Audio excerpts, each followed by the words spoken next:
you doing today? I am fantastic today. How about you, Kristin? I am good. I'm hanging out in Iowa this week, so you're seeing a different background for me, but hanging out with my mom and, you know, doing my deal. Love it. I love it. Iowa's a fun state, I find. Anyway. You know what? It really is. You know, when you grow up someplace, sometimes you're like, but when I come back, I love it. A lot going on and just beautiful. It's really pretty, even though it doesn't have a, people are like, Iowa, it's flat. Right. But Right. That's all good, right? It's the hidden secret. It's the hidden it is secret. a hidden secret. Yes. Awesome. Yes. So today we're talking about empathy. Mm-hmm. We are. I'm so excited. It's my number one. I love it. I know. It's especially fun when you know it well. For me, it's 19. So it's in the, in that big gray area in the middle. However, I seem to get a lot of clients that are high in empathy. So, yeah. So there's a little balance there. A little balance, yeah. Yeah, let me give you the definition. The official definition is people who are especially talented in the empathy theme can sense the feelings of other people by imagining themselves in others' lives or other situations. Feel 100%. right to you? Yeah. Yes. Big time resonating. Yes. I figured it would. So you typically give us a great visual so that people can resonate with the theme. What's your visual? I went with a heart. It was a little too easy. And it's just like, it hurts behind me. Oh, see? Yeah, there we go. Hey. Things happen for a reason. That. Yes, we're just that good. Yeah, we're just that good. Yeah. So when I think of empathy, now, of course, with you being the resident expert on this, please chime in.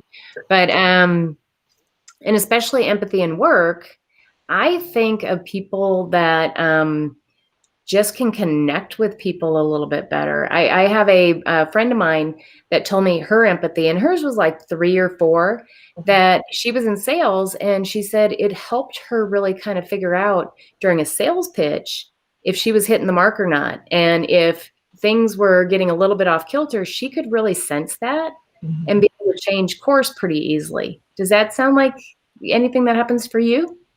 A good amount. When I think of it in the workplace, it's more so how I'm able to read a room before anybody says anything. And it was pretty powerful. Again, I worked public ed for quite some time, almost 20 years, and then switched gears over to corporate ed. And it was 100% remote these last couple of years. And it was really something for me to realize that the gift that I have with that empathy theme high, number one, and the gift of being able to read a room, I was like, holy cats, I'm able to even read a virtual room. Like, this thing is really cool that it just, crosses all industries and platforms. So, see, and that's interesting you say that, because, for somebody that's not high in empathy, for me, I've really got to use visual cues.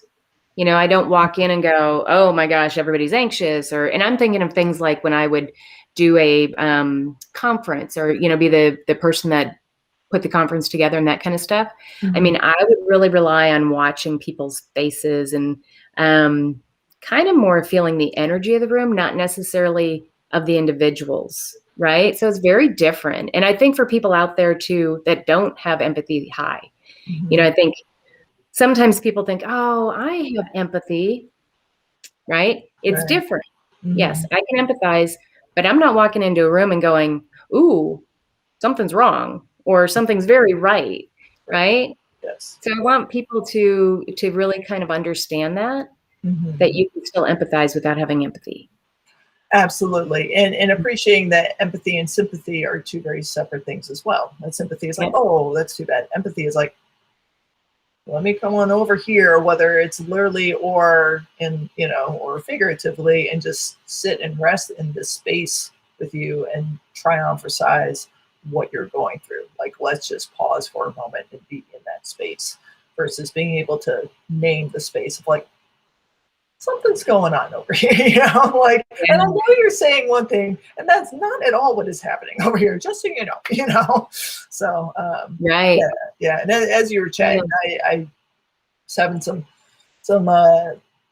moments of memory, whereas like oftentimes it's fear. So it presents itself as confident and this and that, and I'm like, oh yeah, no, we're all set. Like, no, you're not. And that's okay. Like, I'm not about to tell you how you feel. And I see you. And it's also okay. No judgment. It's, at least that's how it shows up for me. I do my best to just, recognize, stay tuned into Right. it, and also at the same time do my best. And I guess that's part of me being 43 and being mindful of like learning tools on suspend your assumptions. Like literally in grad school, I had a professor who's, like take your assumption right here and put it out here, like suspend it, because that's, it's not serving you or anybody else when you just go into the assumption of what you think you know. Right, but I would assume that it helps you ask better questions, on what's happening with somebody, right? And Yes. yeah. It's very helpful in coaching. Very, very helpful. Oh, absolutely, right? Yeah. Yeah. So we talked about how it shows up at work. Mm-hmm. We need to talk about how to ask for more opportunities when you have empathy. So what would you say? Yeah, I actually was very thankful having dinner with a friend last night where I was like, we're trying to, Chris and I are talking about empathy tomorrow, and it's so close to me. I'm like, what? It was almost confusing to me on this section where usually just like I'm able to come up with examples right away. And so she offered up customer service, really being able to tune into, what that fellow human being is really saying. Like maybe they're saying this thing, like, okay, I hear you, and how about this? Like, oh my goodness, how did you know? We get, at least I get a lot of the, how did you know that? Like, it's a thing. It's okay. And let's move Right. on. So yeah. How about Well, you? and for our viewers, I want to talk about that a little bit because, a lot of times when people say customer service, they think of I'm on the phone talking to customer service. But I mean, customer service happens all over the place, right? You might have a vendor that you're working with. You might have a boss that is having some challenges and you're needing to, play that role of what's going on. How can I help? Right. Yes. Or it might be, like I ran marketing departments for lots and lots of years. Other people in my company were our customer. So it's, helping to like tap into being that person, I guess, that's either a mediator or just is a liaison, Right. and you can raise your hand that way. Yeah. And I appreciate you offering up that customer is a broad pan description, right? And it reminded me, I really appreciate fellow public educators now on former, but fellow educators who really deeply value the fact that our students are our customer. Like when there are no Oh, students, absolutely. Yeah. we have no more, we don't have anyone to teach. So they are our number one customer. And I'm remembering that my empathy gift, talent and strength really did come in as a key entity, both as in the classroom and then when I moved into more of an administrative role as a dean of students and then intervention coordinator and all that, to really be able to hear, feel where the students were coming from it and hear them, so that we can move forward in a strategic way. But they just needed that space. They just need to be heard for a minute. Like let's just get it out there, and then we can move forward. So And being in that space, you guys have customers all over the place. Yeah, you've got the kids, you've business got is good. parents. Business is good. Yes. Yeah. Yeah. So I can see how that served you well. Very thankful upon reflection. I didn't realize what I was doing at the time. So right.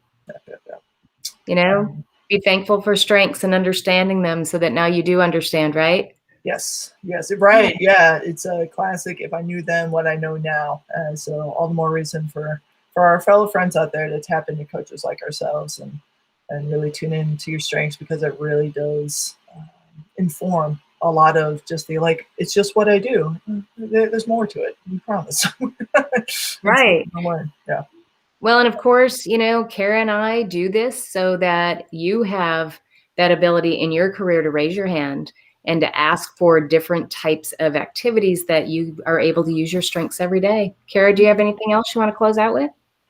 Just that we appreciate y'all tuning in every week, and as always, we appreciate your comments and thoughts, wonderments down in the comment section, and we look forward to next week with you. All right. See you soon. Awesome. See you, bye.